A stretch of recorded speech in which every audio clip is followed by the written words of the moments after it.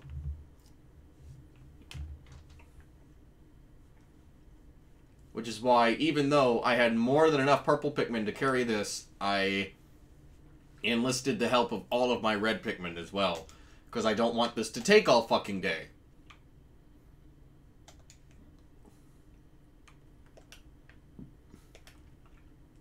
You're just checked out of this whole process, aren't you?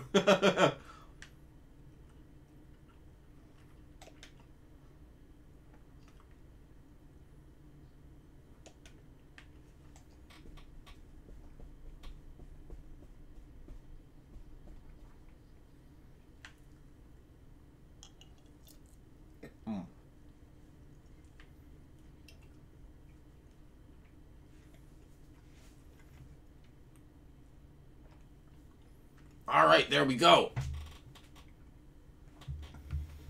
And this opens the door for the next area. This hemisphere also contains a hidden microchip. I will attempt to decrypt the stored data. Decoding complete. As I surmised, this chip contains additional topographic data. The data has been inputted into my database. I shall name it the survey chart.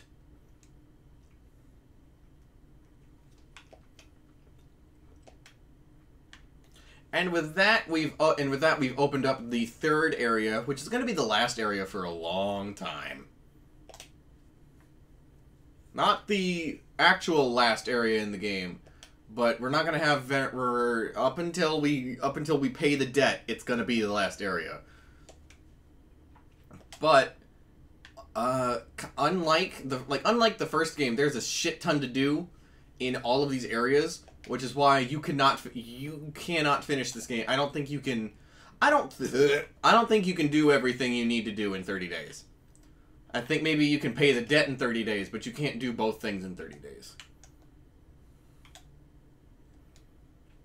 Toss some white Pikmin over here, and they're gonna start digging because there's a treasure over here.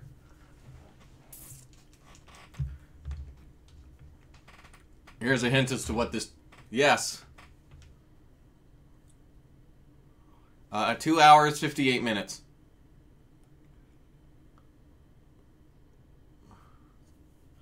Well, it got away from me. I love this game. I can't help it.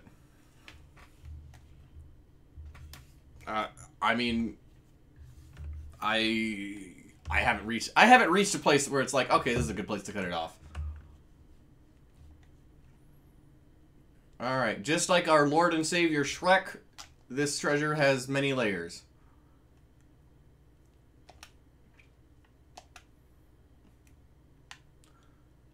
Ogres are not like cakes! Ogres have layers, onions have layers. You get it? We both have layers! Pilgrim bulb. What are you doing in my swamp? This is what everyone wanted, right? Memes. That actually, I think that about wraps up everything we can get done here today. Hello? What you mean? Did I? Oh. Oh, well, I mean, obviously the call hasn't failed too badly because we're still talking.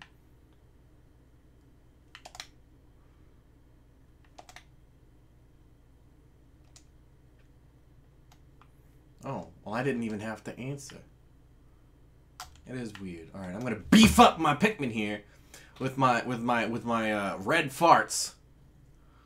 My red farts. Red farts. Red. There's a wonderful video on YouTube of it's a prank call. This dude calls like businesses, and and all he says, he never says anything else. He just says butt plugs. And when the other person doesn't understand what he's saying, he just gets progressively more aggressive. He he calls them and they answer and they're like, hello, and he's like, yes, hello, butt plugs. What? Butt plugs. What? Butt plugs. I'm sure you can find it if you just search butt plugs on YouTube.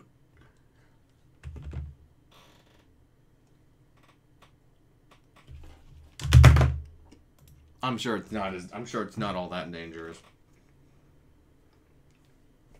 Let's see. YouTube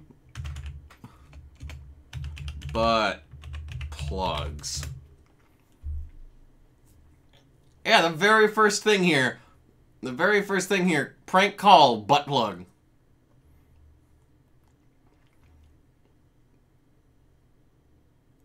And then down below you have the things that I'm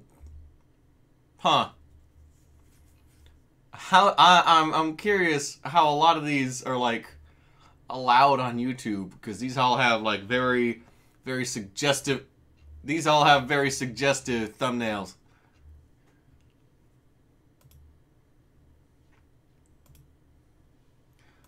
I'm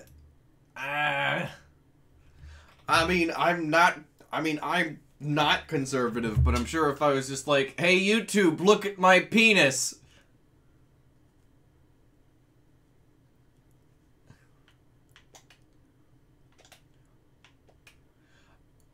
I think I might be able to get away with it if I tag it as educational.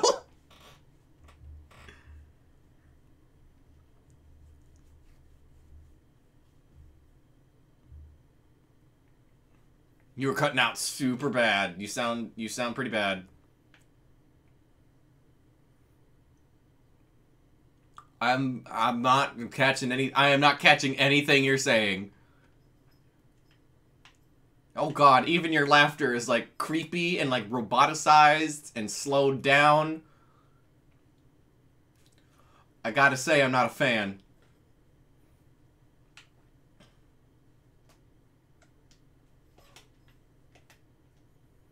Alright, say something.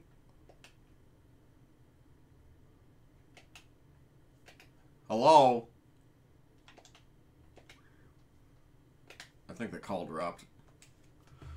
Go to sunset.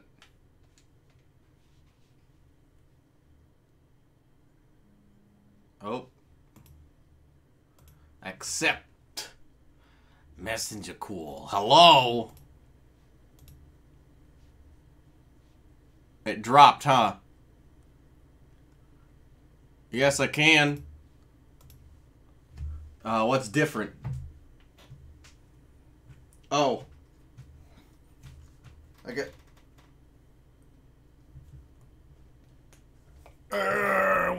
wherever we move, I hope we have better internet than you guys in Lurler.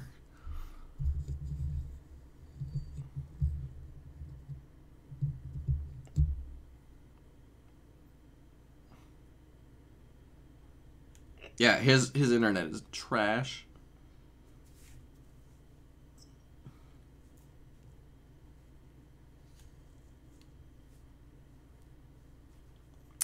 I gotcha. Whereas Dennis and Arlene rely on the internet for most of their entertainment, because they don't really do cable. So what they do, they don't really do cable. They just kind of do like an internet kind of thing, where it's like cable but it goes through the internet. Yeah. I don't know. You'd have to ask them. And I'm probably misunderstanding it anyway. So we have like as fast internet as they can get, because they pay for it as like for like businesses. Yeah. Papa, no fair! No fair! You snuck off and went on an expedition without me. You have to promise to absolutely, positively take me next time. Say it! Say you promise! That was Olimar's son, who I'm assuming is the older of his two children. Alright, and wonderful! We now have the third of the 4 areas of the game unlocked. Oh yeah, we now have the perplexing pool unlocked. Grassy plains and meadow, grassy plains and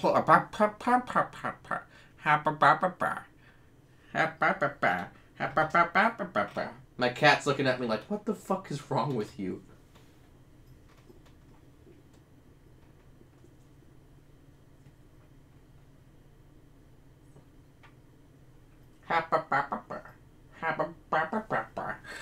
Grassy plains and meadows on this planet are carpeted with brilliantly colored flowers in bloom. When I entered the atmosphere on my descent from space, I was stunned by the vibrant sight. The other day, a group of white Pikmin under my command detected an object... Did the call drop again? The call dropped again. Under my command, detected an object buried under the surface. Oh.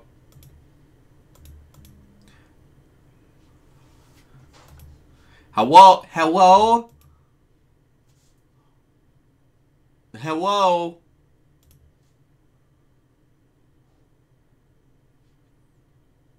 Hello?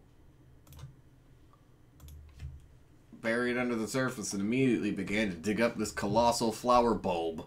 Somehow, it hadn't yet sprouted into a towering flower. I began to... Oh, cold back. What the fuck? What the fuck is going on? What the fuck is going on? Curse you, internet. Oh, no, I don't want to open XSplit. Stop that. I planned to take it back to Hokitate and grow it there. My people will hail me as a botanical genius, and the mayor may even make me Supreme Flower Commander. He's got high hopes. He doesn't have realistic hopes. He doesn't have realistic hopes. Thanks, Cat. He doesn't have realistic hopes, but he's got high hopes. He's got high hopes. He's got high hopes. He's got high apple pie in the sky hopes. Yes, Kitty, I know you don't like it when I get the boogers out of your eye, but your eye makes a lot of them, so I gotta get them out of there. Because it might help the overall health of your eyeballs, which need as much help as they can get, okay, Kitty? I'm gonna rub your cheeks. I'm gonna rub your cheeks. I'm gonna rub the top of your head, because I know you like that. And I'm gonna pet you. Yeah. Yeah, you're slipping. I'm gonna catch you. Alright. I love you, kitty cat. I love you.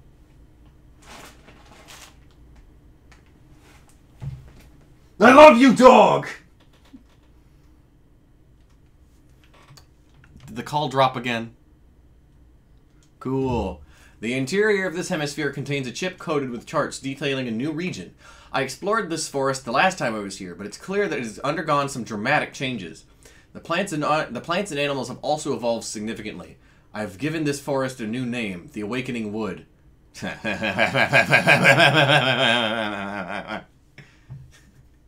I must begin to form a hypothesis to explain why the forest changed so rapidly. Go to area selection. Alright, now for the new area. Now for the new area. We're gonna land in the perplexing pool. Which, if anyone remembers my previous streams on Pikmin 1, you'll recognize this area pretty fucking quickly as pretty much just this, the distant spring, but with a few key differences.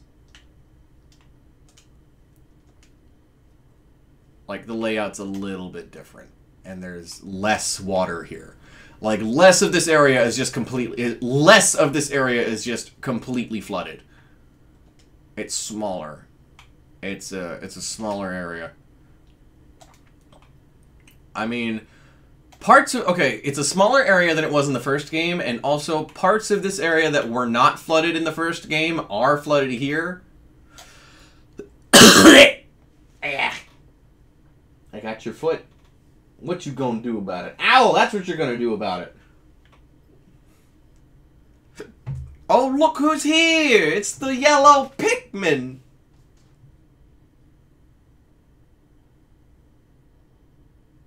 It's the yellow Pikmin! Look at them! They got big ears! They're like Dumbo! Hold on. Speaking of ears, I just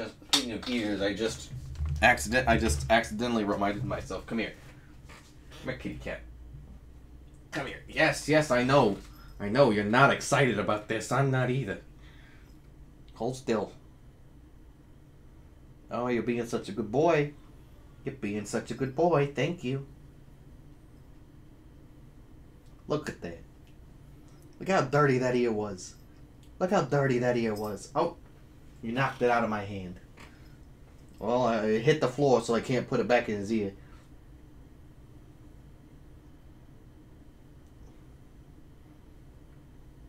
Look how dirty your ears are.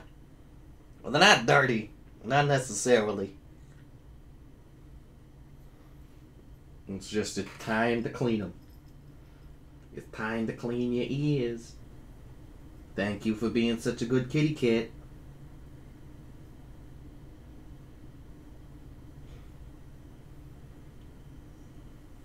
Welcome to my Pikmin streams where I clean my cat's ears.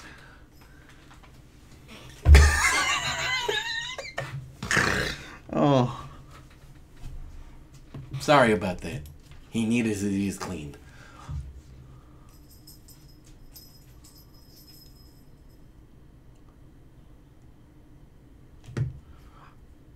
Repeat that.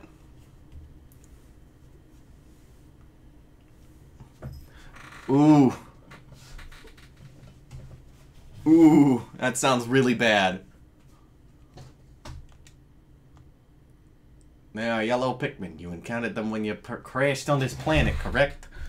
It would be most helpful if they remembered you like the red ones did. Yes, most helpful. Hello? Hello? I can hear you now. Miranda, what were you saying?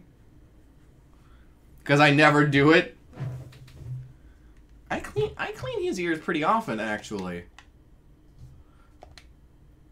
It is for now. I know. Are you guys headed?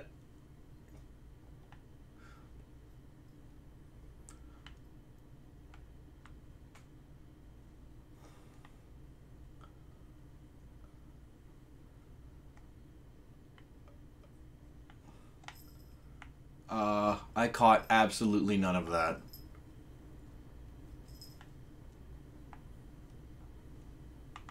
Oh, fuck. Get the fuck out of the water. Get out of the water. Get out of the water. It's too bad to continue. You're right. It is. So we'll call you guys. I'm sorry, you internet. I'm sorry the internet's being an asshole. And I will contact you dudes later. Well, I accidentally hit end goal before I meant to. Oops. I didn't mean to be an asshole. I really didn't. Alright, so the perplexing pool. What we've got here is... This is a very similar area. A very similar area indeed to the Distant Spring in the first game. And it's neato. It's pretty fucking cool. We gotta go around this way.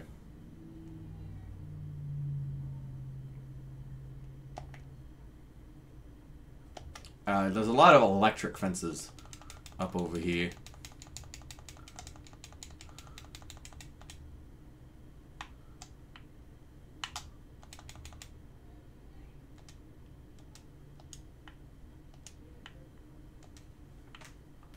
Here we go. Here we go. Alright. I'm gonna get the yellow Pikmin, and that's probably...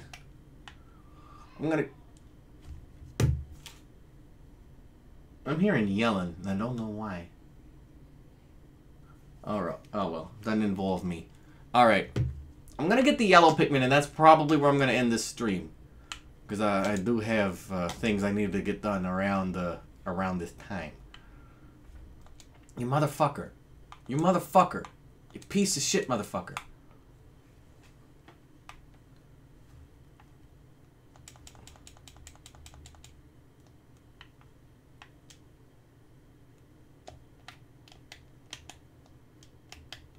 I do not remember what this dude is called.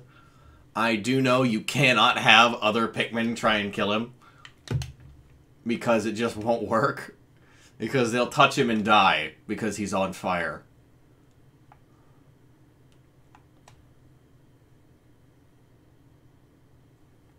There's a thing you can get later that makes you pretty much immune to fire.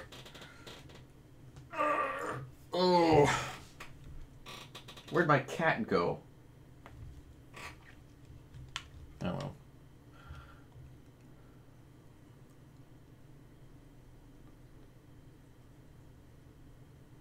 Alright. Trying to just build the damn bridge already. God damn. Hurry up! Hurry up! You're burning my daylight here.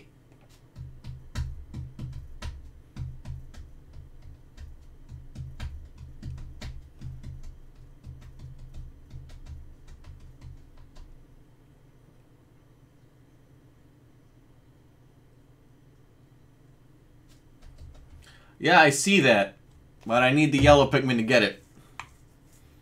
Because that's way up there, and I can't throw my Pikmin that high, and I can't throw the red Pikmin that high.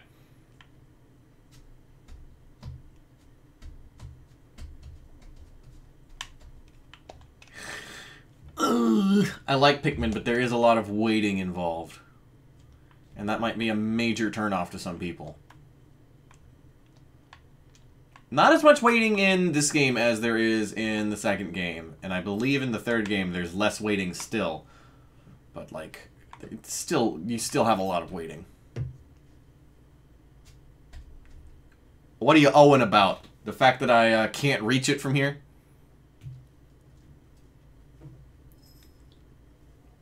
With the red Pikmin. Hi, kitty cat. Hi, Blakely. Hi, Blakely. Come here. Come here. Hi, baby. Hi, baby boy. Hey, sweet baby boy. How are you? How are you? Oh, you're so cute. Yes, you are. Yes, you are. Oh, you're so cute.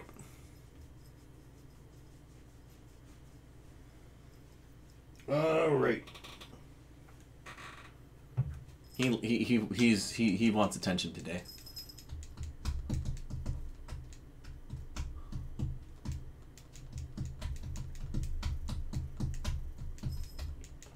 But yeah, the stream has already gone longer than I meant it to. So I'm gonna get the yellow Pikmin, and then we're gonna call it a day.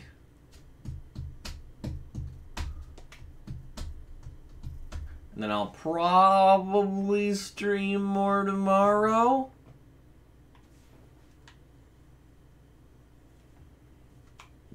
Alright, we didn't lose anyone, thank God.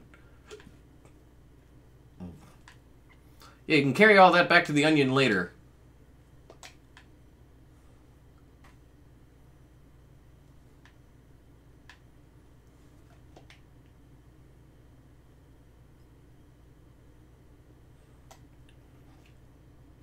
Alright, separate them. Alright, all y'all motherfuckers come with me. Ah, you bastards!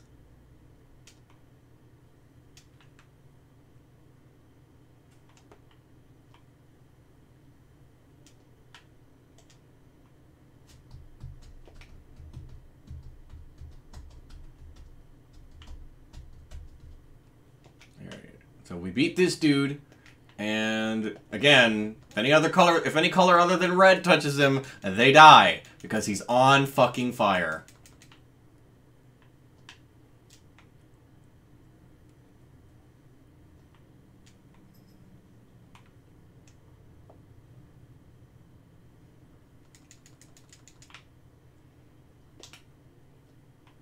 There we go.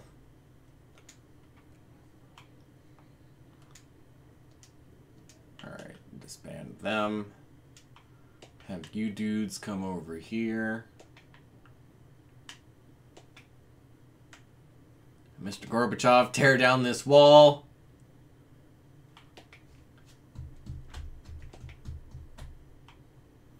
Also, I like the way the lighting works on this dude.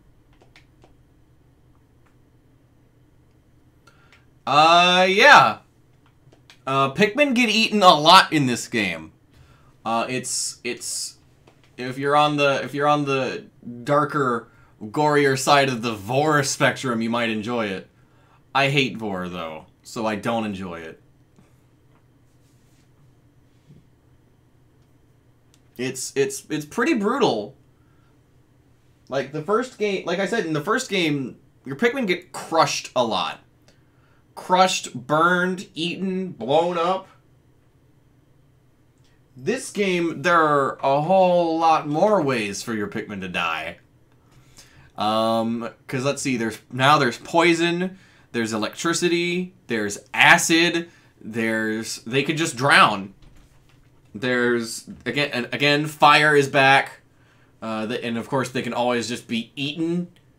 In the first game, about the only mode of death that's in the first game that's not in this game is there's a fungus that gets around in this game. There's a fungus in the first game, like a mushroom enemy. Horror is the best, especially when it involves cute things. And not like, especially when it involves things that aren't designed to be scary. I think the best horror is with things that just kind of are scary because they do scary things, not because like, oh, it looks so spooky. Oh, it looks so spooky. It's gotta be scary. Fuck that. The best horror doesn't have like scary looking monsters. The monsters just do scary shit. Like unhinge their jaw and swallow half of your Pikmin in one fell swoop. Or spew toxins that will kill half of your Pikmin. And leave you to fend for the other half.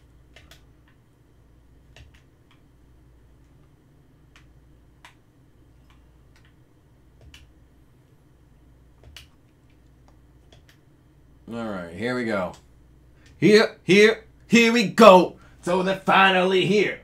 Performing for you. If you know the words, you can join in too. Put your hands together if you wanna clap as we take you through this monkey rap. Huh, DK, Donkey Kong. If I had named them, they would be called Ear Pikmin, but I will use the name Olimar gave them. Curious, my static electricity sensors are reacting violently. What could this mean? But yeah, as just hinted by the ship, the yellow Pikmin are immune to electricity. So all the electric fences we've been finding, they can get through just fine. DK! Donkey Kong! DK! Donkey Kong is here. He's there. He's the leader of the bunch. You know him well. He's finally back to kick some tail. His coconut gun can fire in spurts. If he shoots ya, it's gonna hurt. He's bigger, faster, and stronger too. He's the first member of the DK crew. Huh! DK. Donkey Kong.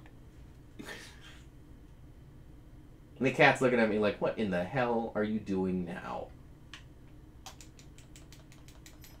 Judgmental bastard. Why are you biting my pants?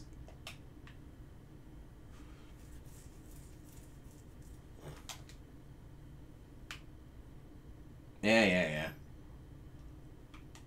I'm trying to build up my Pikmin for the day's over with. I mean, you might as well, right? We're not in the countdown yet.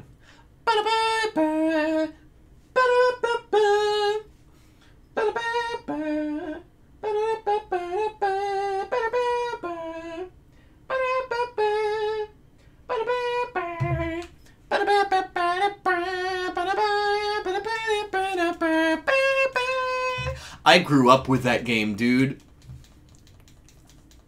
Oh god, I gotta pull all these Pikmin, and then... Louis will be fine by himself. I grew up with the DK64. The very first video on my channel. Hold on. Oh, tab. Yeah. The very first video on my channel is this. Hold on.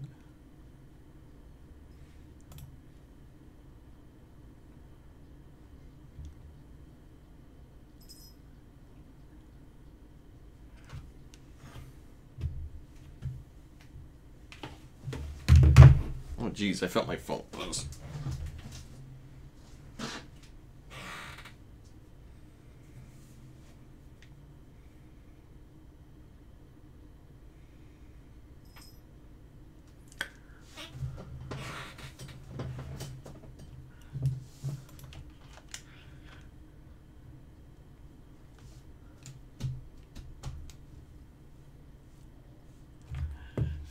Oh, geez, now I gotta say it. Now I gotta say it. Donkey Kong 64 forever, baby! Olimar, I see you're making notes in the treasure hoard. This is no Olimar, I see that you're making notes in the treasure hoard. This is no scientific jaunt. It's business, which is why the ship is writing sales pitches for your finds. So, Olimar will write a description. Olimar will write something in his journal for each one of the treasures you find. Alright, that's enough of this for now. That's enough of this for now. Yes, I'm sure. Yeah, Olimar will make notes for every treasure you find, and then treasures come in sets, and once you find all of a set of treasure, the ship will have a sales pitch for each treasure in that set. I don't know if the sets come whenever you complete a set. I don't know if the sales pitches come whenever you complete a set, or if you have to pay off the debt first. But it's pretty swell. It's pretty neat. Alright, so this has been my Pikmin 2 stream, or the first one. I absolutely plan on doing more because I fucking love this game. It's one of my favorite games of all time. And again, I hope you enjoyed it. This has been Mustakalan, and I'm signing out. Thanks for watching.